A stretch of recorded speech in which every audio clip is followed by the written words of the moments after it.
Ya teman-teman, kita jumpa kembali ya di Rayudi Channel. Seperti biasa teman-teman, kita membuat video lagi untuk edukasi bagi teman-teman semuanya.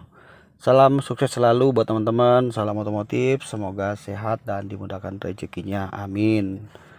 Oke teman-teman, di sini saya lagi mengerjakan mobil Innova ya. Mau melakukan penggantian kanvas rem untuk bagian roda belakang. Oke teman-teman, jadi di sini saya mau jelasin sedikit kapan sih waktu ideal kita mengganti kampas rem mobil ya.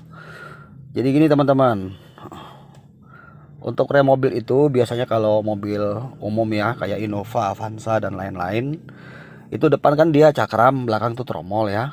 Nah, jadi sistem pengereman mobil itu ya teman-teman adalah salah satu bagian yang paling penting ya pada suatu kendaraan. Sebab komponen kampas rem berkaitan langsung dengan keselamatan berkendara. Betul ya teman-teman ya. Jadi seiring pemakaian yang terus-menerus, kinerja rem pasti akan menurun ya. Jadi untuk sistem pengereman itu terkadang malah suka ada kurang pakem atau malah ada suara ya bunyi. Nah, untuk itu butuh dilakukan perbaikan agar kondisi komponen tersebut tetap bekerja optimal. Nah, teman-teman, sejatinya rangkaian pengereman sebuah kendaraan khususnya mobil bisa awet sampai ribuan kilometer sebenarnya teman-teman seperti itu ya. Kecuali bagian kampas rem. Kalau untuk bagian-bagian lain ya seperti piston, ABS, selang-selang itu biasanya bisa bertahan lebih lama ya teman-teman. Kampas rem udah gitu minyak rem atau cairan rem ya itu relatif lebih cepat ya. Jika telat akan berdampak pada komponen rem lainnya dan harganya sangat mahal. Misalnya disbriknya berapa nih? Ya kan tromolnya berapa? Jika ada terjadi gesekan antara plat besi kampas langsung dengan tromol atau piringan rem. Nah, sekarang rata-rata kampas rem itu berapa kilometer sih biasanya idealnya kita mesti ganti ya? Dia tuh hanya bisa menempuh jarak ya hingga 35.000 sampai 40.000 kilometer ya untuk kendaraan manual, pastinya kalau matic ya lebih cepat ya. Dalam hal ini mobil ya usia pemakaian lebih lama bisa sampai 70.000 kilometer. Dilihat juga bila posisi kampas rem sudah menghimpit piringan berarti rem sudah aus ya teman-teman.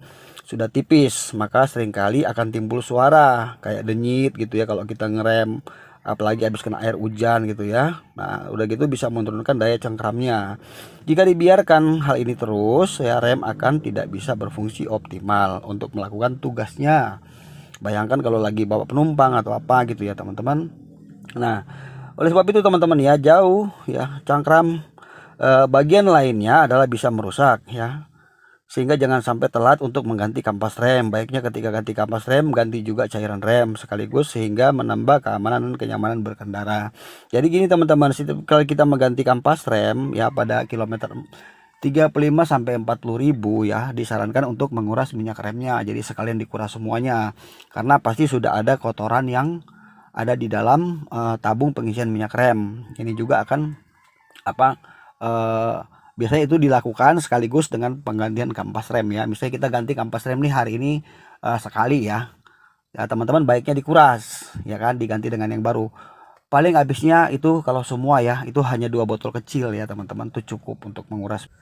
Ya teman-teman, jadi di sini saya lagi mengerjakan mobilnya mobil Innova ya. Jadi bagian belakang ini memang kanvas remnya.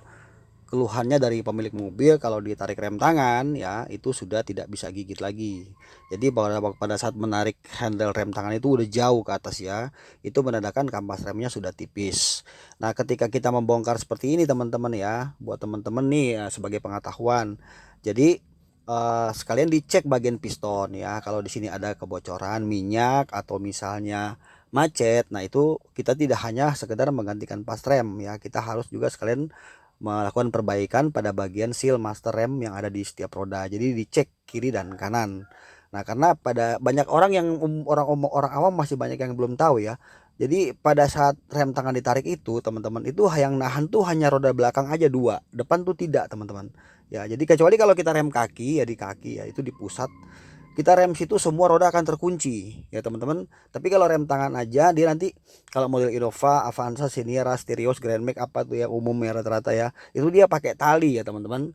Jadi ketika teman-teman ingin tahu kampas rem udah jauh di belakang, patokannya di rem tangan aja. Kalau ditarik rem tangan tuh dia jauh, berarti kemungkinan kampas rem mulai tipis. Nah, ada mobil yang bisa di setel kanvasnya kayak macam Innova nih, rata-rata Kijang itu semua bisa di setel ya teman-teman. Tapi ada juga mobil yang tidak bisa di setel, ya tidak ada penyetelannya, memang tidak disediakan ya. Jadi setel otomatis. Itu sudah menandakan ciri-ciri kampas rem perlu diganti. Nah, ya teman-teman, jadi jangan lupa ya sekitar setiap 35.000 sampai 40.000 kilo baiknya diadakan penggantian kampas rem tersebut sekaligus menguras minyak rem. Oke teman-teman, saya rasa cukup sekian penjelasan dari saya. Mudah-mudahan ini bisa menambah wawasan teman-teman yang masih pemula atau masih awam. Kita saling berbagi untuk edukasi teman-teman ya, dan sebagai pengetahuan buat kita semuanya. Oke, salam sukses. Terima kasih sudah mengikuti video ini sampai selesai. Jangan lupa bantu subscribe channel ini, dan nanti kita jumpa di video berikutnya teman-teman. Salam rayu di channel teman-teman. Bye.